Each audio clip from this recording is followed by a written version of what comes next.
Nick Vince here. This week's guest on the Chattering Hour delivered a chilling performance in what is possibly the best Christmas horror movie ever made, the 1974 cult classic Black Christmas. Lynne Griffin has had an almost 50-year career covering stage, screen and TV. Up next on the Chattering Hour, Canadian actress Lynne Griffin.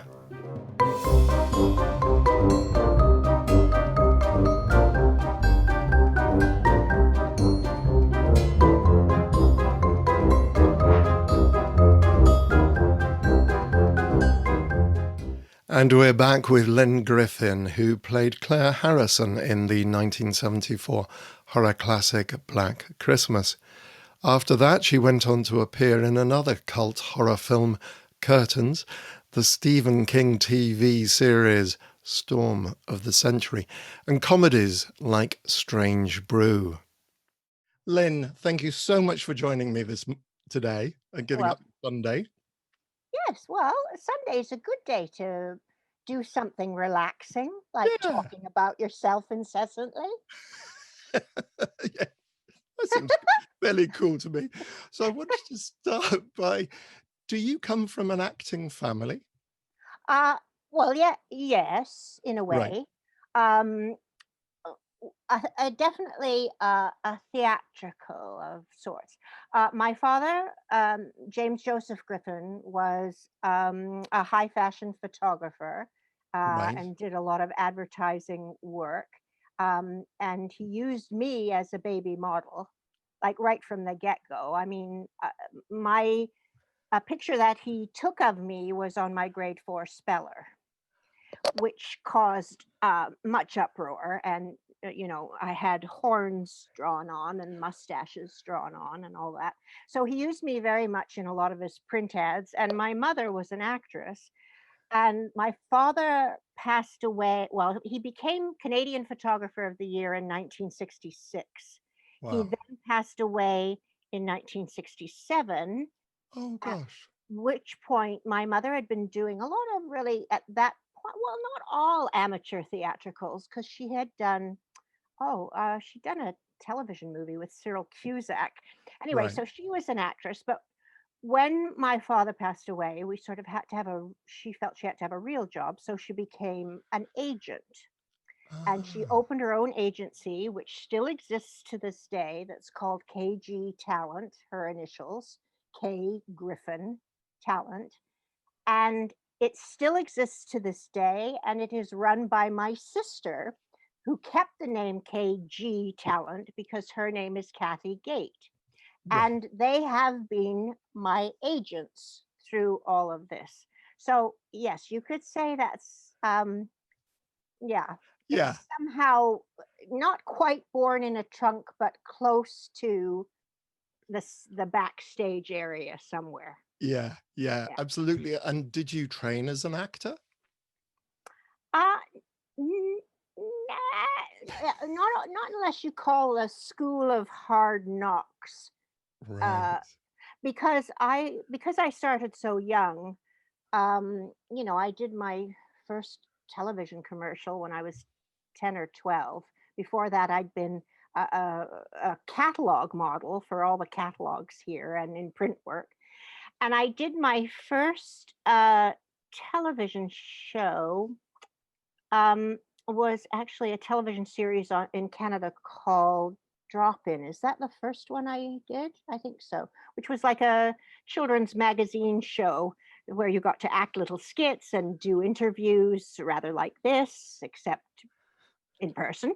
Right. And it aired on the CBC every day live at 4:30. So from that, I went to several more, mainly television productions and movies and such. And then I did my first play with my mother, which was Boeing Boeing. My mom, Kay, played the maid, and I played the French airline hostess at like 15. I had no idea that it was a sex farce. Right. That seems awfully young to be playing a sex, but you know. Hey, in high school, I played grandma in The Sandbox by Edward Albee in high school. Oh wow. So I was ready. Yeah. I was so now I'm back playing grandmas. But yeah, it's been a Yeah. long ride.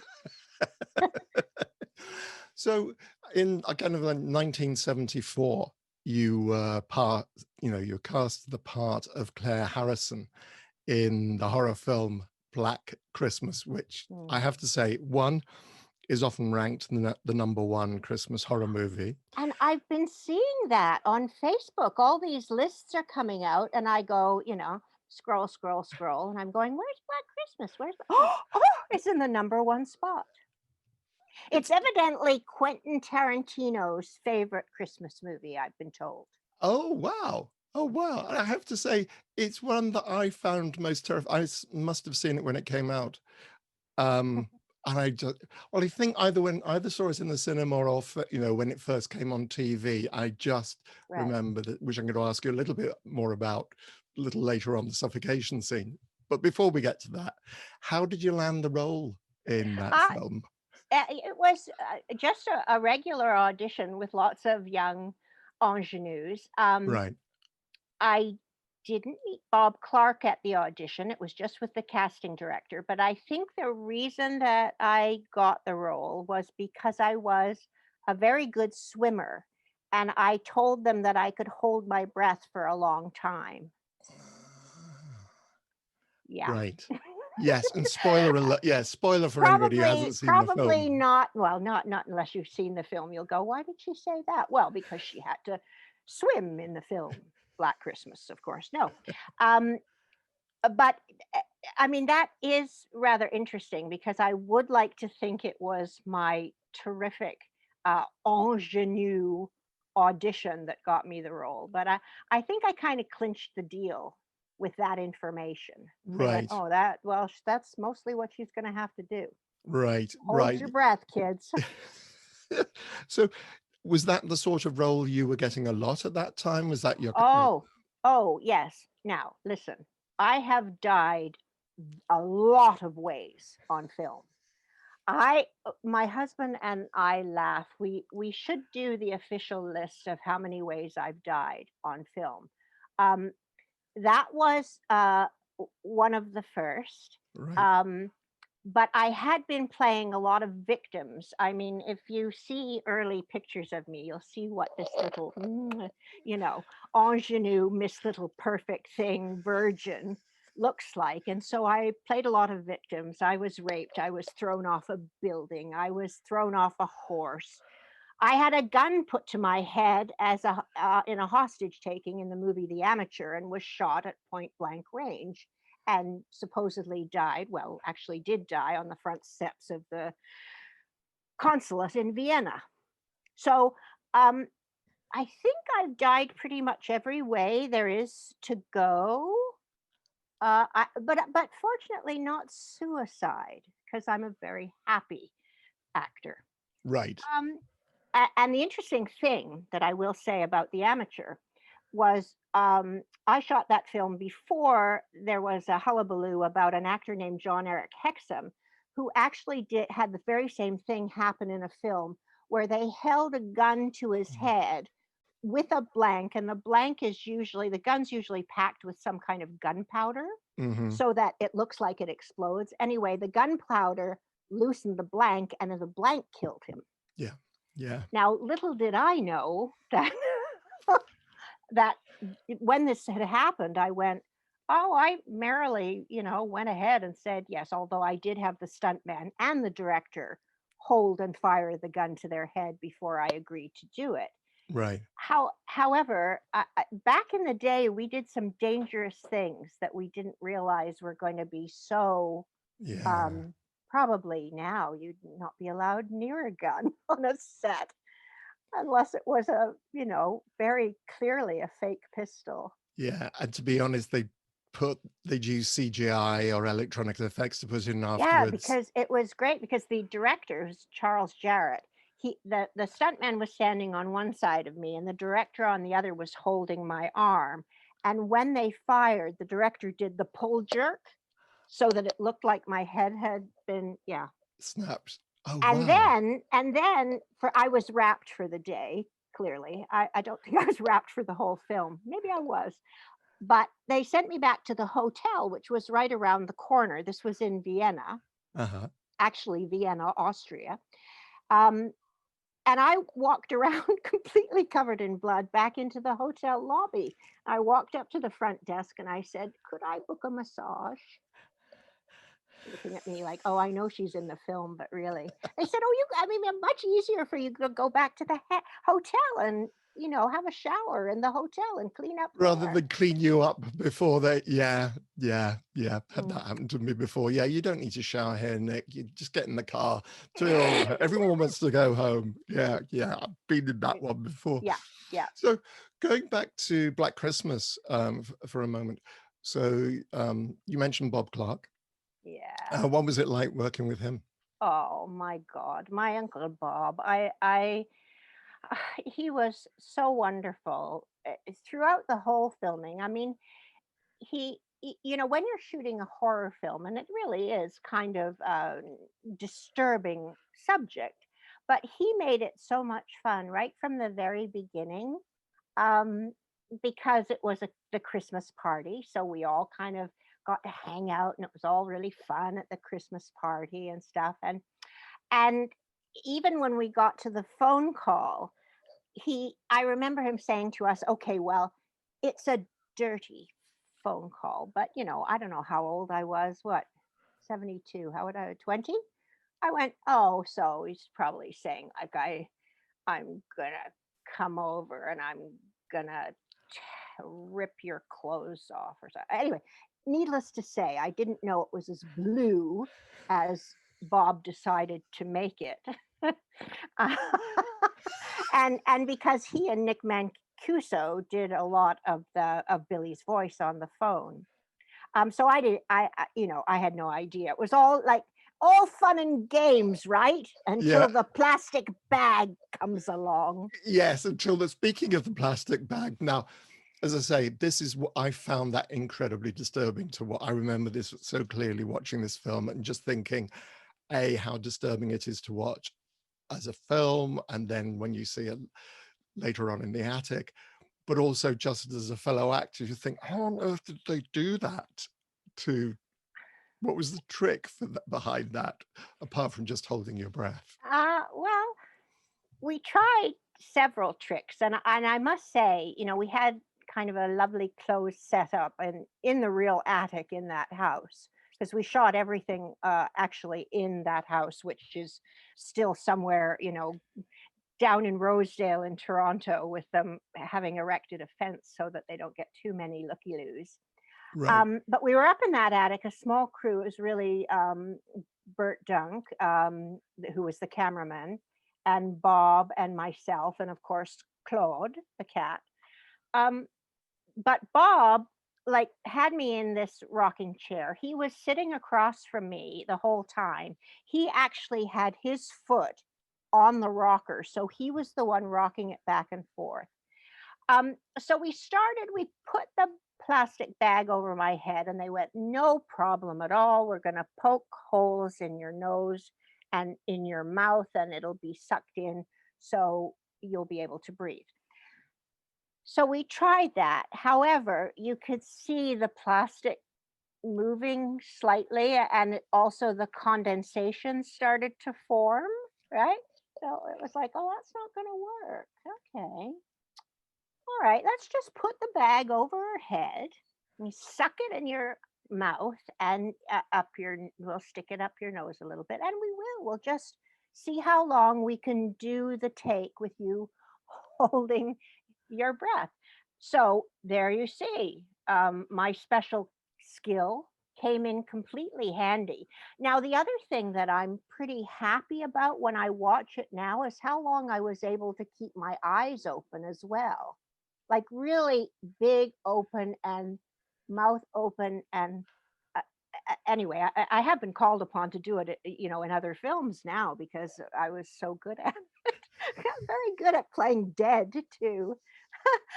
Lying on a slab in a morgue, in the drawer that they open, and there she is dead. Um, so Bob was absolutely delightful the whole time. He was just talking me through it. He was making jokes. He would say, like we'd shoot all morning, and he'd say, "Okay, let's break for lunch. Lynn, can you just stay there because we don't want to have to, for continuity, we'll have to keep the bag on the way it is now. And can somebody get her something with a straw?" He was really funny. Plus, he was the one who was in control of Claude, the diva cat, because Claude was not a showbiz cat. Claude was chosen for his great beauty. So he didn't want to jump up on my lap. He didn't want to do anything. So Bob was hurling him at me from his vantage point on the chair opposite me, hoping that Claude, of course, would come up and, lick my face, was the sort of action that we were hoping for. Well, Claude was like, "I'm not going to do that." So, after many attempts of Bob throwing the cat at me, the cat landing somewhere along my legs and like literally falling down with claws completely out down the front of my legs, we decided that we'd start with Claude on my lap, and they sprayed the bag with my face underneath with catnip so that Claude would come up eventually and behave. And I mean, Bob thought this was hilarious. I mean, we have to understand that Bob's other Christmas movie is A Christmas Story, which is one of my most delightful Christmas movies of all time. I know people watch Black Christmas every Christmas, but I watch It's a Christmas Story because he has a wonderful sense of humor, Right, and right. and gone tragically far too soon. Yeah, yeah, yeah, yeah, yeah, yeah. Um, so were you a fan of horror films when you were cast in the role? No, I was a very serious Miss Thing stage actress. I was working at Stratford Festival, doing Coriolanus and, Twelfth Night and The Taming of the Shrew and all these fancy plays with, very. I mean, I was working with oh God, Kenneth Haig, Ian Richardson, Carol Shelley, Peter Wow. Ustinov, all these like fabulous actors. I was so lucky. So that's what I was doing. I was a serious Shakespearean and classical actress. Um, and I guess I don't know whether I had just kind of had enough of being stuck in Stratford all for 9 months of the summer and doing the same play. So I started auditioning for films.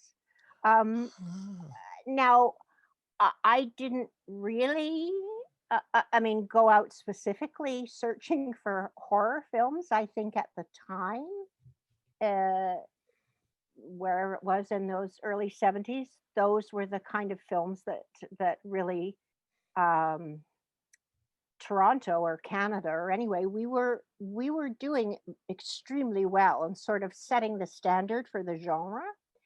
Um, so I think those were what were that was what was available to me, and so now when I look at it, I mean, those films that I made I appreciate, and I think a lot of people that now, because of social media, appreciate because they're more psychological than blood and mm, guts and gore. The blood and guts and gore I can't deal with. I love psychological horror like Hitchcock. Like the thing that frightens me most in film is what you don't see or what you can't see, what you don't know, rather than seeing it all splayed and splatted out in front of you. right, So right, those are the kind of horror films I really like. right. Um, and I do watch them frequently. I mean, watch any Hitchcock film when it comes on. I'll watch again and again and again. But I haven't seen a single Saw 1, 2, 3, 4, 5, 6, or however many of them there I, are. I've got a box set downstairs and I keep on meaning to open it up and watch it. Oh well, one Um, day, one yeah, day we'll get together. yeah. Just gonna say. So Uh, going back to Black Christmas, I think the other thing that's extraordinary about Black Christmas is the cast. I mean, you've got John Saxon, Margot Kidder, Olivia Hussey, Keir Dullea. What was it like working with that kind of in case of the women particularly, well, even with Keir, just up and coming young um, actresses? well, I mean, Olivia was extremely established because she had done Zeffirelli's Of Romeo and course. Juliet. And of Yeah. course, because I was, the serious Shakespearean actress, being able to work with Olivia Hussey for me was like, oh my God, I'm going to pick her brain every minute of the day because it was fascinating to talk to her about working with Zeffirelli. Um, and Margot Kidder had had some notoriety before that too. Mhm. Uh, and Margot was lovely because Margot was a total method actress. And I think I don't really have to probably go into detail on that when you think of the scene in in the police station and also her description of turtles mating. Um, she believed a little help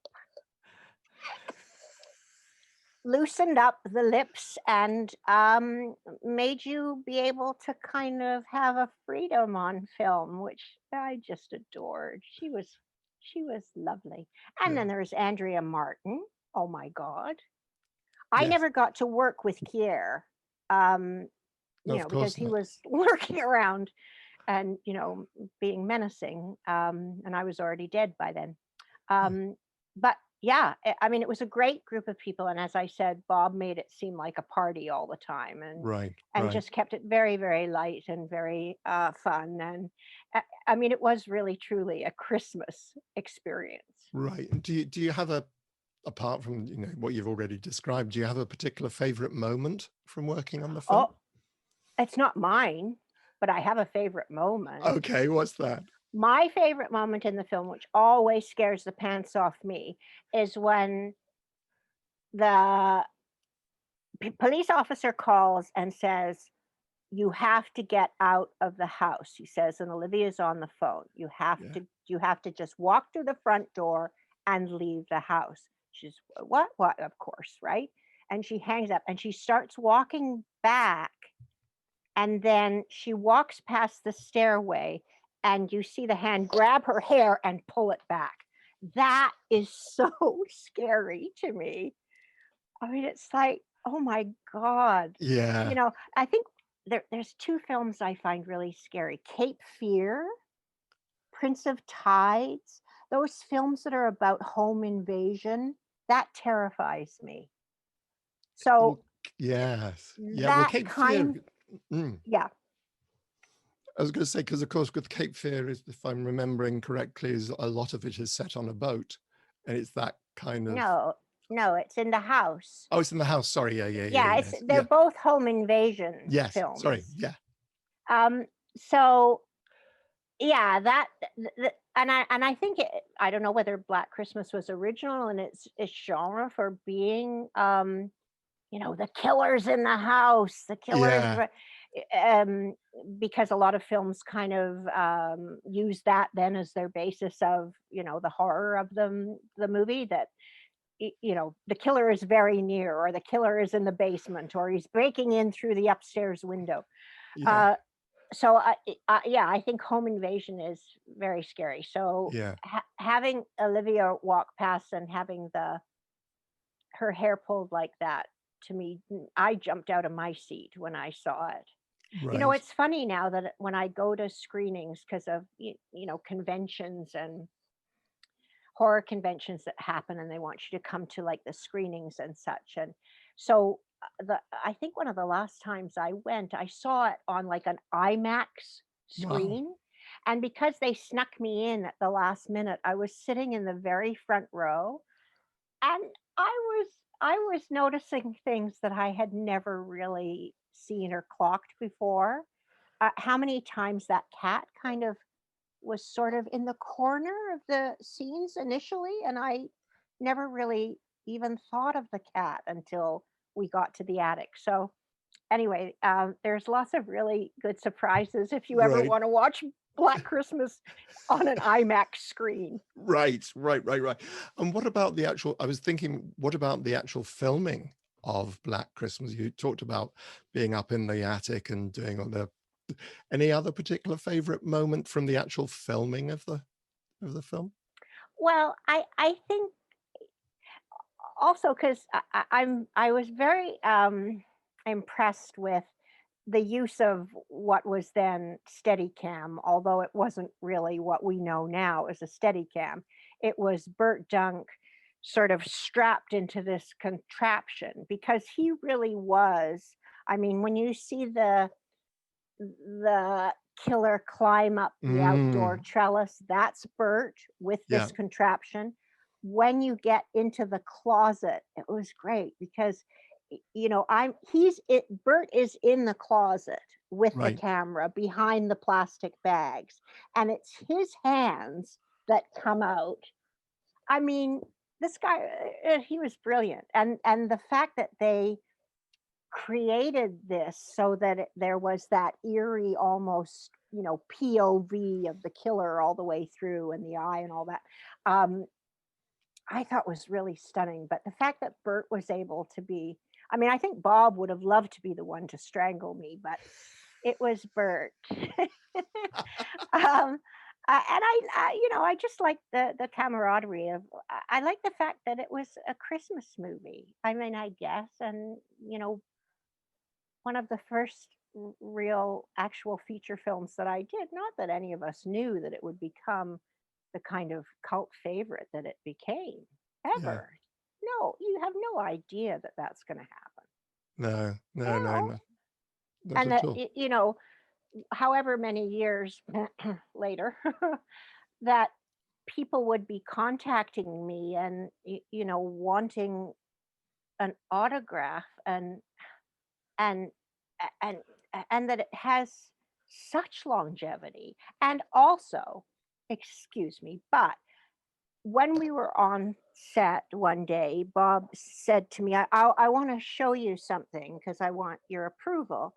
And I said, okay. So he took me into the kitchen or somewhere of the house and he laid out the poster.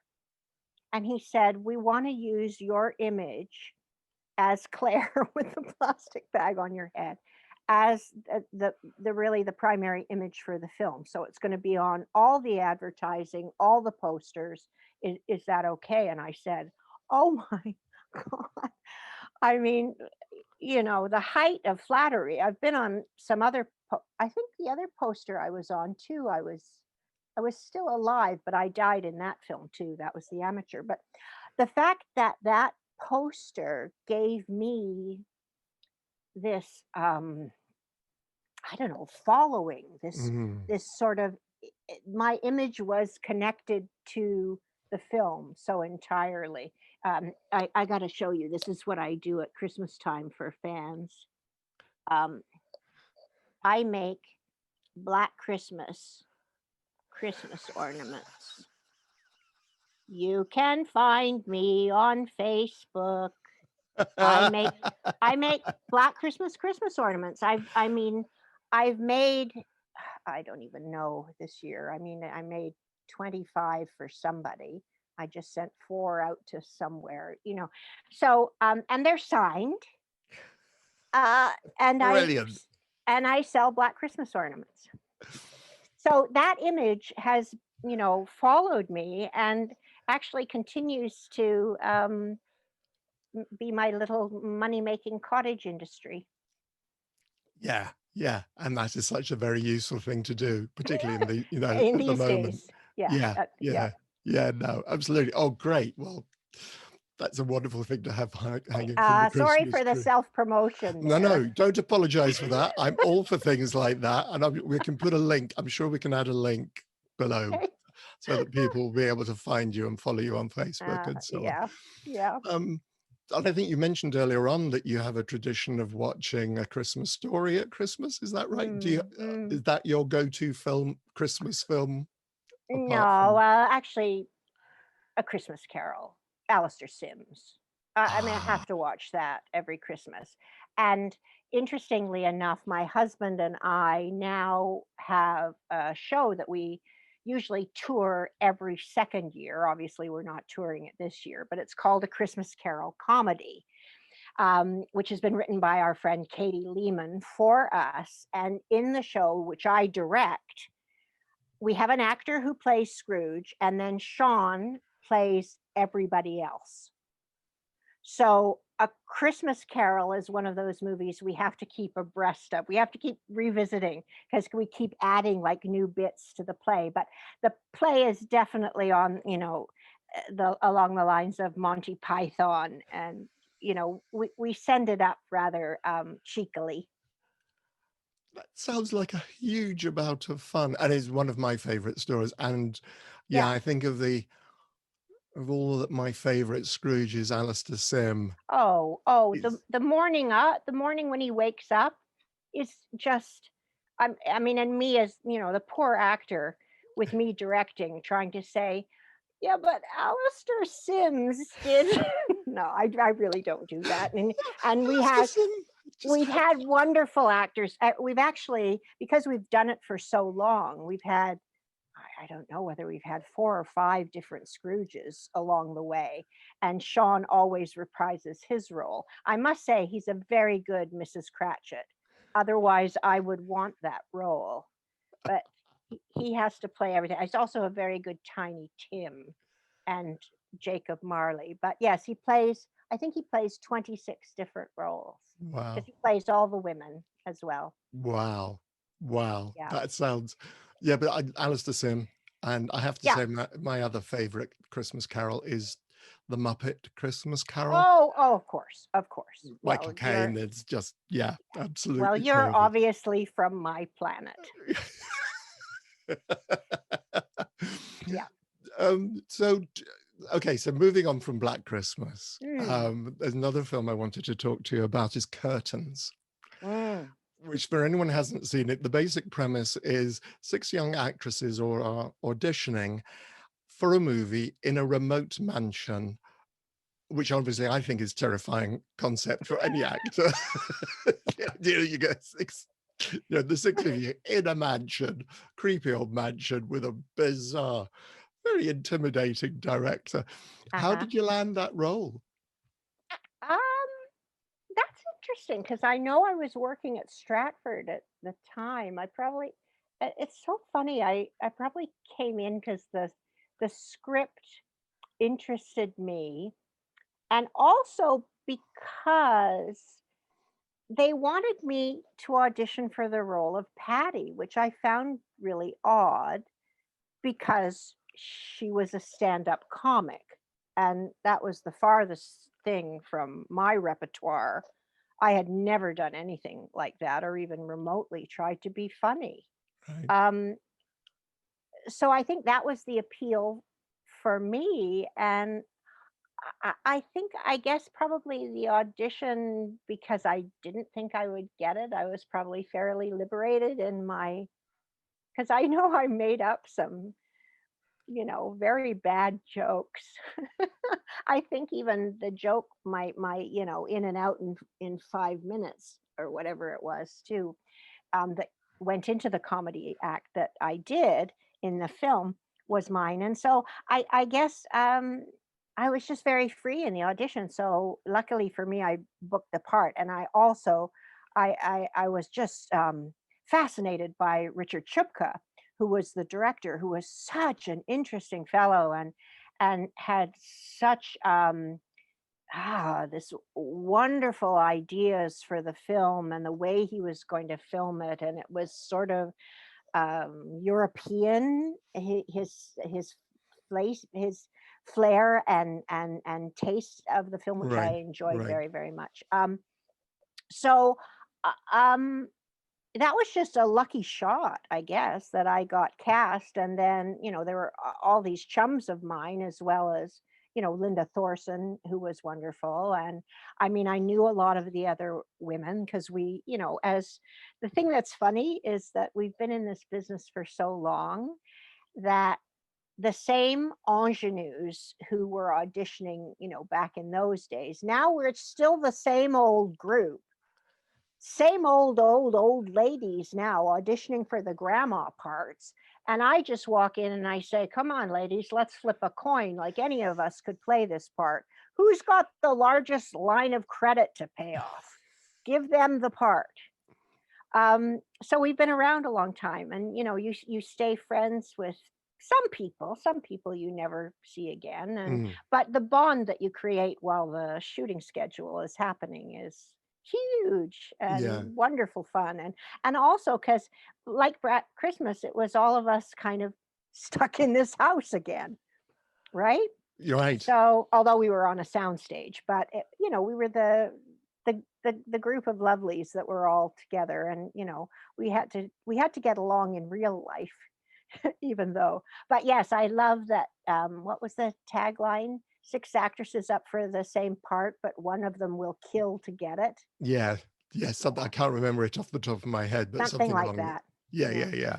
yeah. And did you mentioned that you kind of did you script some of your lines Just that one. I had to come up with my own comedy routine, which we shot live at Yuck Yucks in Toronto, which is famous for oh um, yeah, being where Jim Carrey got his start in Toronto. Um, and I was quite literally terrified. I was up in front of a live audience doing my comedy routine, and one of my jokes was photo mat, which of course nobody would get now.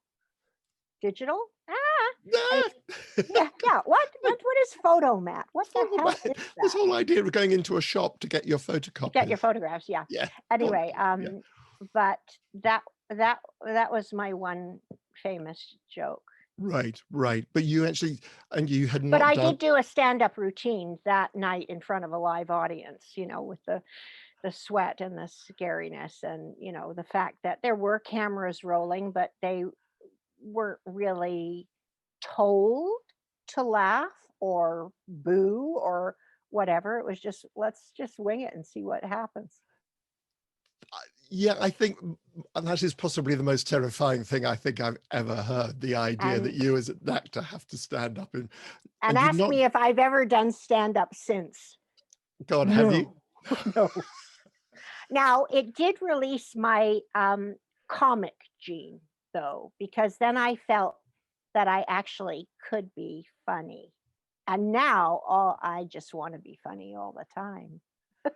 Right, I want right, to do, I mean, I'm cast mainly because I've got rosy cheeks and look like somebody's grandma or nanny. right, right, Yeah. right, right. What do you now? What I wanted to ask you is, I know that one of your close friends is Nancy Loomis.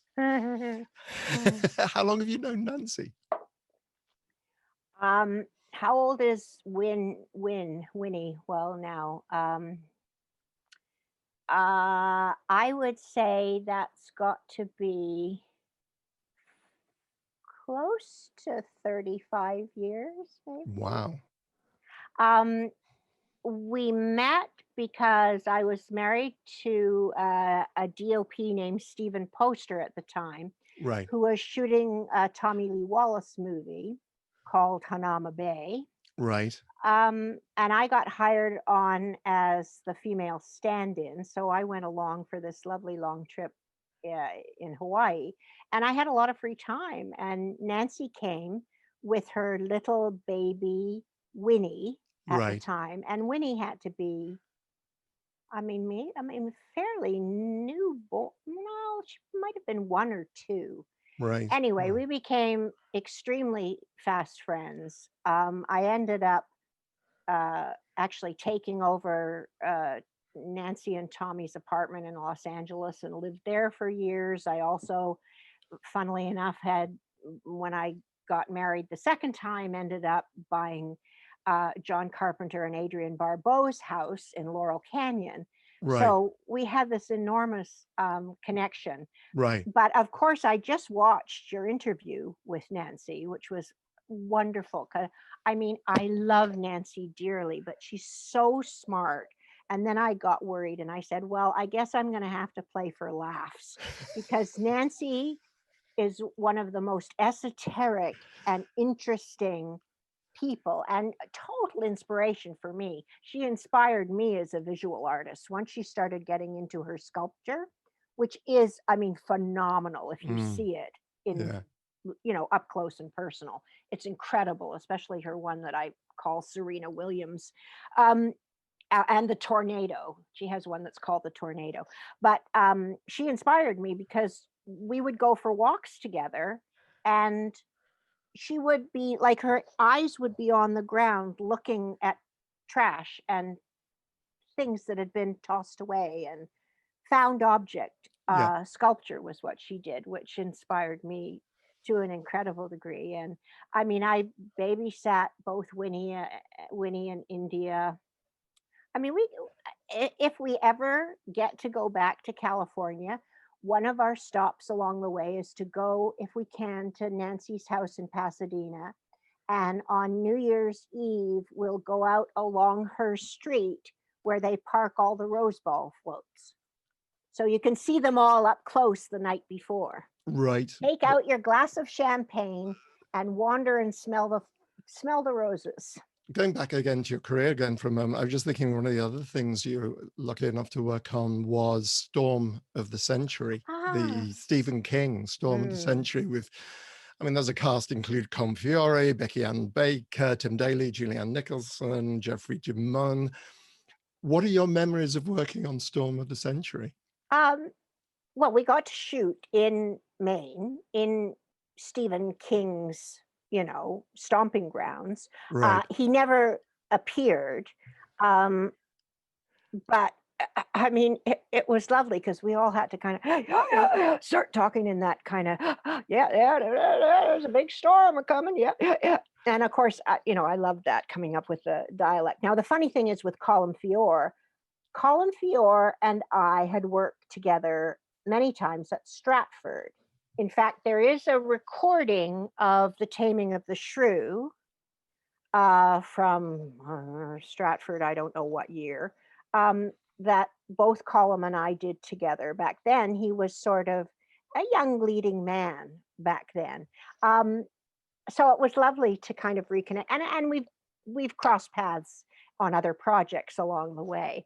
Um, what I loved about Mrs. Kingsbury is that they had to do an entire mold of not only my face but my body because they didn't want to actually throw me in the snowbank. So Right. they made a life size me. I mean, I looked again like I do in Black Christmas, lying in the snowbank.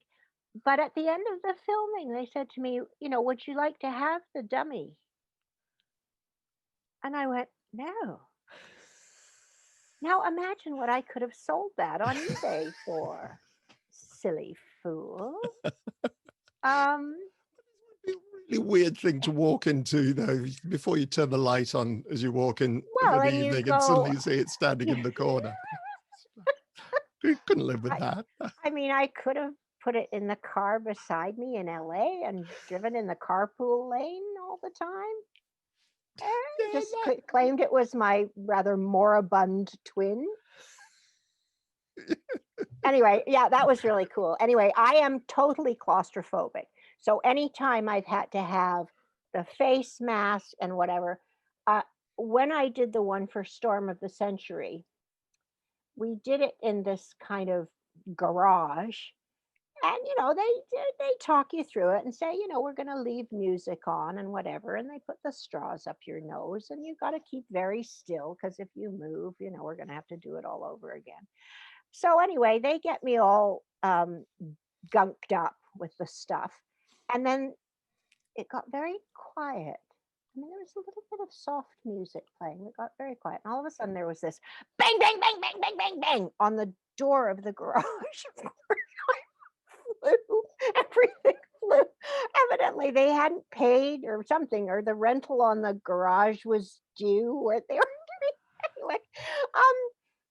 So but my fear of being encased in whatever that paper mache glue and Plaster of blue. Paris, the bandage that they, yeah, and alginate. Oh God, that must have been horrible. That must. Yeah, and I did another one where they had to, I mean, it was a TV show, I think, where I had some dreadful parasitic um, infection in my stomach. So they had to do one of my face and also one of my stomach with the, and then you walk on set and you see your stomach with all the guts splayed out and your face looking completely and utterly dead. It's a bit, but it was good actually because I was able to then keep in touch with that special effects guy who made me a lovely um, wound for the top of my head when I did the Beauty Queen of Leyland, where the daughter hits her with an axe in the top of her head to kill her, and then she falls forward, and you could see this lovely bloody gooey mess that he made for my head. Very good to keep in touch with people you work with on film that have special skills. Yes, yeah, yeah, absolutely. You mentioned earlier on that after doing Patty in Curtains, you kind of awakened the comedy gene. I just want to very briefly touch on another of your films called Strange Brew. Oh, yes, of course. Here I am with the hosers. Yeah, that was, and again, that, because I mean, basically, you had Rick Moranis and Dave Thomas Directing co-writing, and directing. co-directing, Yeah, yeah. doing So everything. try and keep a straight face, right? I Yeah, mean, that was my biggest job was to try and play the straight man. That I mean, obviously, that film changed my life because I ended up marrying the director of photography, moving to Los Angeles, staying there in Los Angeles for 12 years. Um, getting to shoot the underwater sequences in Esther Williams' tank on the MGM lot. I mean, it had so many incredible moments for me. I literally like it's like which here's the road you're going down, and then it goes, oh, go that way, or does it go that way? Never in my life did I think I would move to LA and live in LA and do the rounds there and try to make it as an actress in LA. I had no aspirations for that, but there I was, and that was all due to Strange Brew. And again, I think at the time, I thought I only got cast because I looked like Dave Thomas's wife, Pam, whose name is really Pam. But funnily enough, at the Pensacola convention, we had a very minimal Strange Brew reunion because it was me, Dave, and Angus McInnes. But Dave told a story that initially they had offered the role of Pam to Demi Moore, and that then they had some sort of, in terms of Canadian content and where the money was coming from, that they had to hire a certain amount of Canadian or actors. So Demi right. Moore got chucked and I got the part. Well, evidently she's never forgiven him for that. But I was gobsmacked because I didn't even know this story. And he's telling this story at the con. And I'm like, you mean my whole life would have been different because I wouldn't have moved to LA. I wouldn't have married Steve Poster, who then eventually, when we split up, I wouldn't have met Sean Sullivan, who's now been my husband for 30 years and my colleague and cohort. And, I work with him all the time. But my life would have been totally different if Demi Moore had played the role of Pam. Ah, Life is full of these strange twists aren't and they? turns, isn't it? Wow. Strange Brew.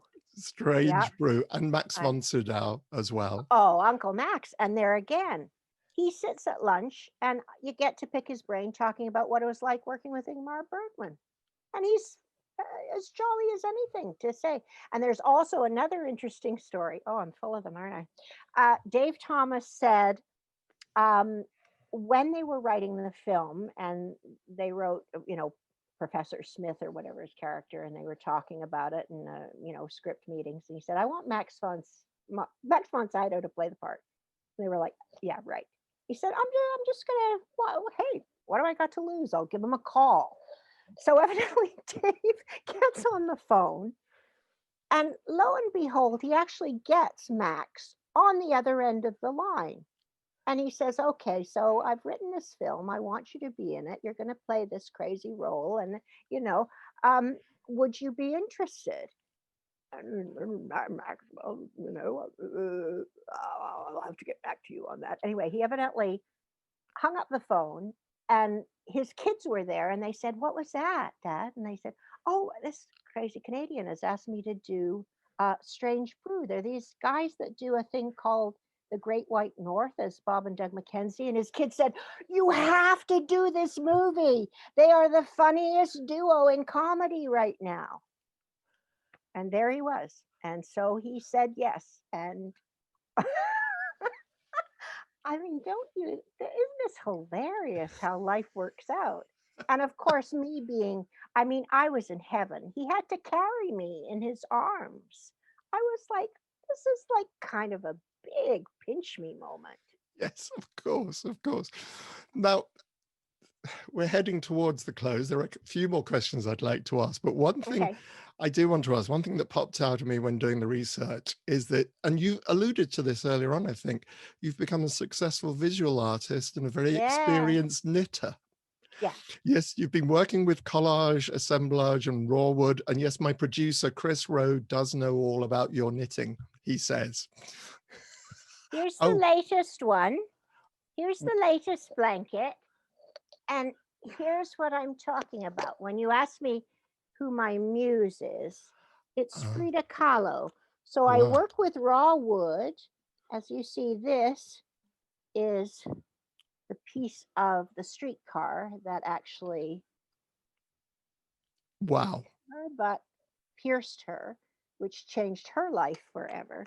So and I've been able to have some. Well, I had a big show 2 years ago and sold a lot of my pieces, and I've got another piece in a show at a gallery right now. Um, so yeah, I started this whole new, and again, you know, Nancy was part of that inspiration, but I'd never actually thought of using found objects, and I started just like Nancy, going around the neighborhood and collecting pieces of wood and old bolts and screws and God knows what, bottle caps, and turning them into my creative visions. And most of my work, I do like, and I have done a lot of work using the images of Frida Kahlo and Georgia O'Keeffe. So. Oh, wow. Wow. And do you have any of this stuff online? Oh yeah. I Facebook? have. Yeah, we can put it on Yeah, later, I guess, because it's a Facebook site that I have right. that shows all my handicrafts. Right, right. We'll make sure we have a link to all that stuff. So, Okay. but, Yeah. brilliant. Yeah. Now, before I let you go, there are just a last few questions, which I'm not sure if you're aware that I usually ask. Well, you watch Nance's show. So just Oh, right, the right, right. luggage in the crypt. The So, luggage of the crypt. yes. Yeah. So, what would you take with you? And if I had to get you to narrow it down to a film, what film would you take with you? Hmm. Singing in the Rain. Ah, Something happy. yeah, Something that you can watch over and over again. yeah. I mean, I'd say Casablanca and Maltese Falcon too, but if it was just one, I'd like to be able to watch that over and over again. Great choice. Yes, I can completely Yeah. understand that choice. What about a book? Oh well, uh, the Neapolitan novels by Elena Ferrante. I don't know if you know that she started out with a book called My Brilliant Friend. They actually did a series based on it in Italy, so it is available to watch on television. That I think they filmed the first two books at this point, but it's a trilogy of four books that follow the lives of two women in Naples in Italy, and The books are enormous. The books are, 400 plus pages each, and they are brilliant. And the series now is uh, phenomenal. Um, and you can watch the first two episodes, or the first two installments of the Right, book, I think are on HBO. But um, that those books I devoured. So there's four of them right, right. I'd not by heard of those at all. I've heard of Elena Ferrante, which is a pseudonym, but right Elena Ferrante, and it's called the Neapolitan. Neapolitan novels. Yeah. Neapolitan novels. I shall look Mm, those up, and they sound mm, absolutely yeah, fascinating. yeah, Wow. yeah. What It's about an album? an album. Hmm. Well,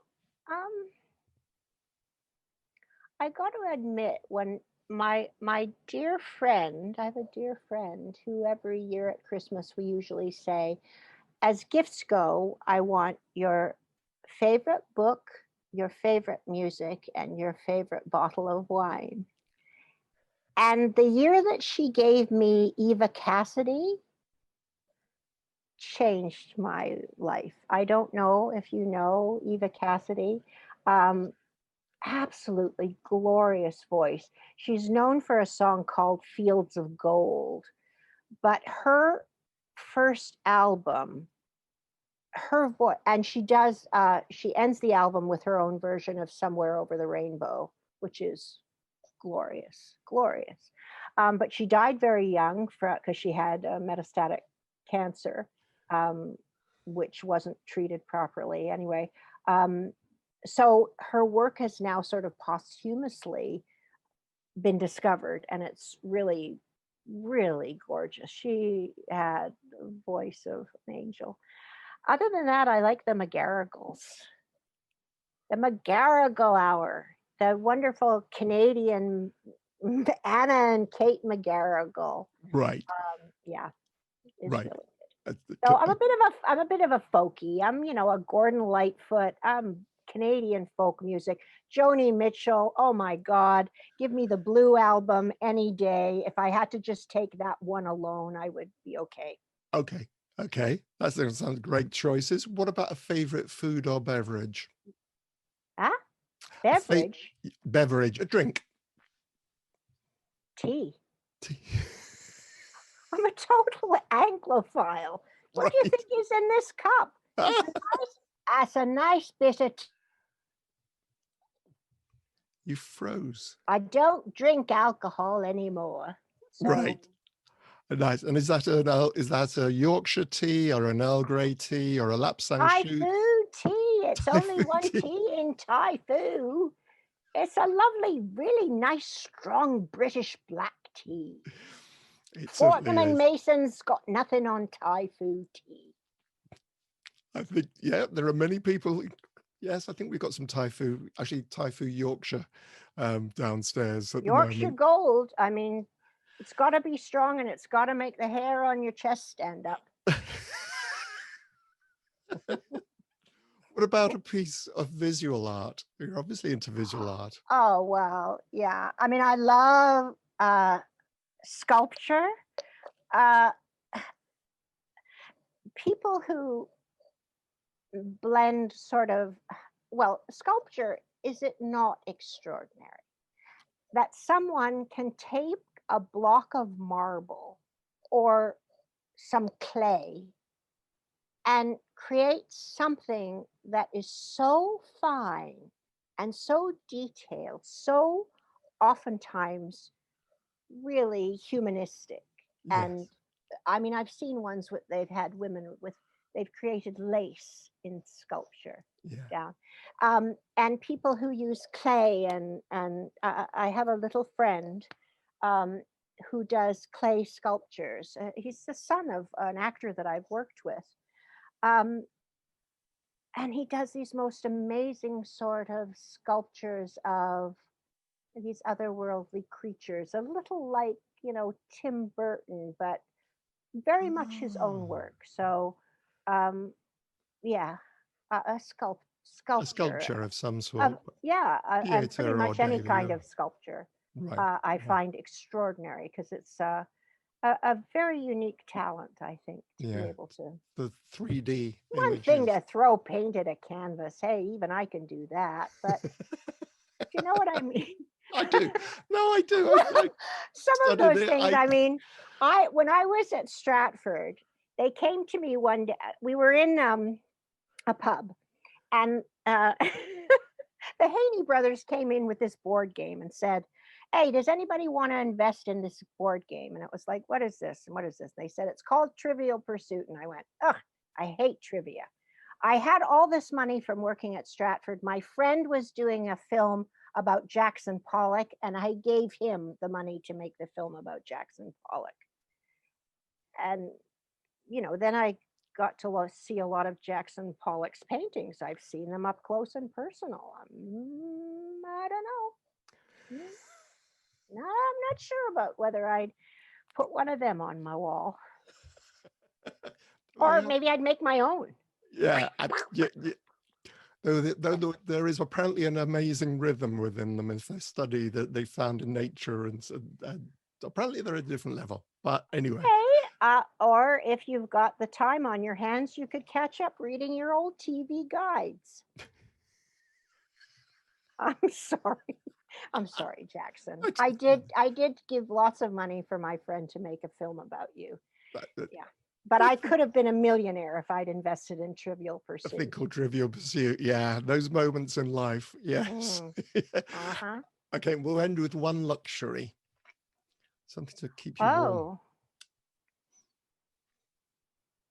well, a true luxury would be to have my own theater company, be able to produce all my own work without it breaking our backs. I am getting in my slight segue plug about the Slaughter Brothers Dime Circus, which we've just turned into a radio play because of COVID, which my husband wrote, and the original music and the story. But if we could have my own theater company, that would be luxurious, and it would be in this lovely old building that there were lots of cats lurking about, and great memories and lots of ghosts there, and we would produce our own work, and Good. people would come to see it because they could, because this virus would be over. Yeah.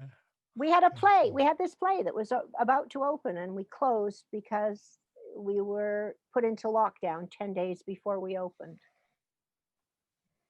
You 10 and days before we opened. It's, I, and still now, I mean, we very industriously have turned it into a radio play, but when it will actually be live again in theater. And we had like brilliant cast crew people that had done the most extraordinary visuals for the show. So to turn it into a radio play was quite the feat. So anyway, it yes, will launch soon. yes. Well, good luck with that. Anything Thank you. else that people should keep an eye out for you might have coming through? Well, I mean, there's lots of, I mean, I'm now absolutely fascinated by radio again. Um, so I adapted a short story by Emma Donahoe, who wrote Room, from a collection called Astray. It's a story called Man and Boy. And I adapted that as a solo play for my husband, which we have just recorded as well. And I used both Emma's book, Emma's short story, and the autobiography of Matthew Scott, who was the trainer of the greatest elephant in the world called Jumbo. So Wow. it is a delightful one-man show. Again, can't be put on stage at the moment, but we've done it as a radio play. And now we're kind of looking and going, what's in public domain that we could do? We're absolutely love. We've set up our living room as this little recording studio, and we just want to record, like using our voices to the greatest depth and expression that we can when we can't be live for people right now. And I've done a lot of like Zoom recordings of people's plays, of their new plays, and I'm finding it fascinating because when I was younger, radio was quite common. CBC did a lot of radio dramas, but now I hope I can interest like younger folk in the joys of just listening to an actor speak uh, and bring to life a story with the just the voice, just the audio portion of it. Um, Absolutely. And I and we think, may have to go back to that for a little while now anyway. And so it's been a really great discovery for us, and it's kept us from literally being depressed and going slightly bonkers to be yeah. able to actually set up our living room with all the thing and the baffling and the mics and the whatever, and we record radio plays now.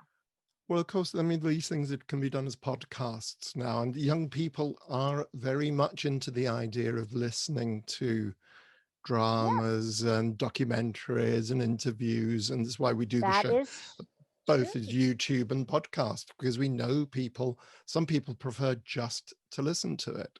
And the great Um, thing is, we want to do a play, but I mean, the one that I just did, which is called Pineapple by Jean Marie Bishop. Anyway, one of the women I think was in Berkeley. I'm here in Toronto.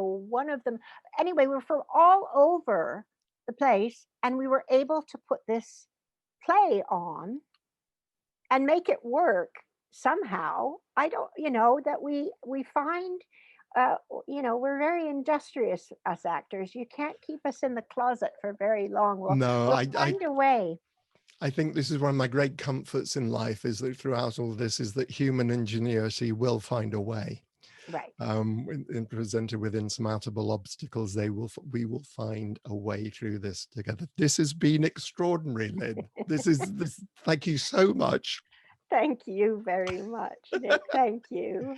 That's been my pleasure, and hopefully we'll get to meet in the flesh at some point. But in the meantime, stay safe. Well, yes, because evidently Nancy met you at a convention. Is that correct? And of Yeah. course, hello, Chris. Hello, Chris.